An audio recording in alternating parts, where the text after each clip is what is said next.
Welcome to the Quiet Between, a place to pause for a few minutes in the middle of a noisy world.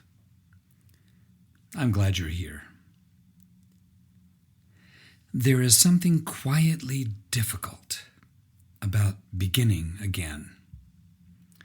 Not beginning for the first time, that can actually feel very exciting. But beginning again. Beginning again after exhaustion, after disappointment, after distraction, and after life has interrupted the plans that you felt once so certain about. Many of us know what that feels like. We tell ourselves, we should have been farther along by now. We should have been more consistent. We should have been more disciplined, more productive, and more resilient. And slowly, without really meaning to, we begin treating ourselves as though we are failures for simply being human. But life is rarely linear. There are seasons that flow smoothly. There are seasons where simply continuing forward at all becomes an act of courage. Because sometimes the people around us are struggling. Sometimes our hearts are carrying grief quietly in the background. And sometimes those responsibilities pile up faster than strength and energy can replenish itself. And during those seasons, our dreams and projects and plans, they often get pushed to the edges.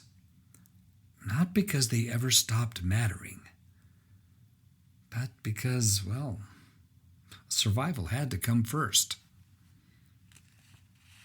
There are moments in life where simply getting through the day becomes the primary task. And during those periods,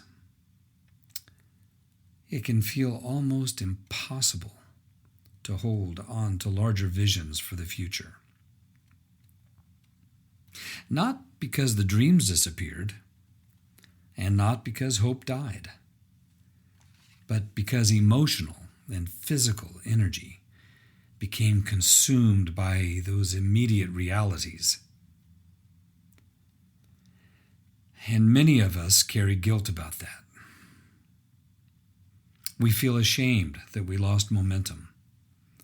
We feel ashamed that we became inconsistent. And we feel ashamed that we could not keep producing at the pace that we once imagined.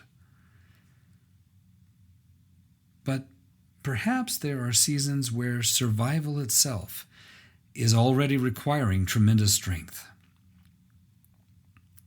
Perhaps there are seasons where continuing to love people well, continuing to just show up, continuing to carry responsibility, these things are already evidence of deep courage. And maybe you know that feeling too. Maybe there are things in your own life you've wanted to return to. Parts of yourself that you thought had gone quiet or dormant.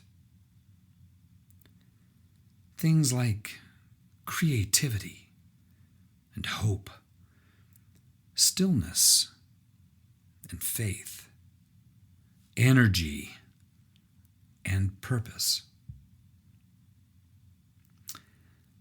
And maybe today doesn't feel like a triumphant restart. Maybe it simply feels like lifting your head again after a long season underwater. And if so, that is simply enough. Because there is dignity in beginning again gently.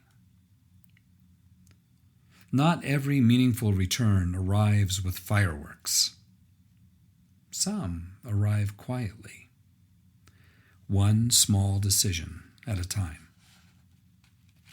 One breath, one page, one conversation, one simple act of kindness, and one moment of choosing not to give up on yourself completely. And perhaps that is what matters most. Not perfection, not speed, not dramatic transformation overnight. Just the willingness to begin again at all.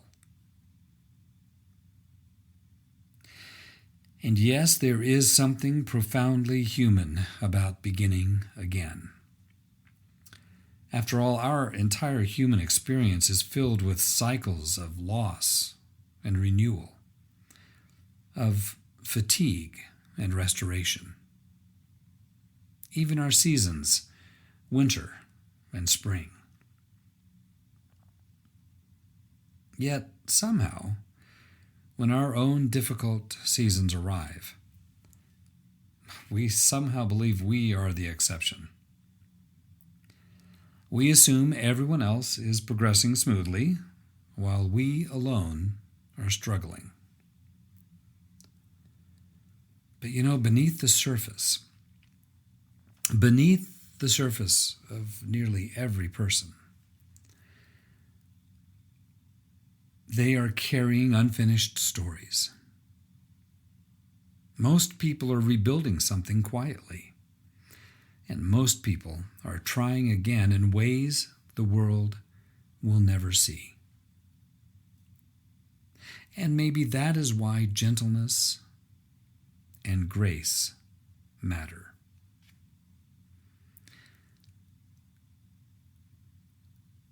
Because you never truly know what someone else has just survived to arrive at today. So wherever this finds you today, overwhelmed, hopeful, uncertain, tired, or simply quietly trying one more time, welcome. And remember, you do not need to arrive polished. You do not need to arrive fully healed. You do not need to arrive with everything figured out. You only need enough courage to begin. And sometimes that small beginning becomes the doorway into an entirely new and hopeful season. So we begin again, together. If these quiet reflections are meaningful to you in some way, and you'd like to support more conversations like this, you can subscribe or become a supporting member through the Quiet Between. And if someone came to mind while listening today, perhaps share this reflection with them. Because sometimes a quiet word of encouragement arrives exactly when it is needed most. And as always, thank you for being here. I'm Mark Ammons, and this is The Quiet Between.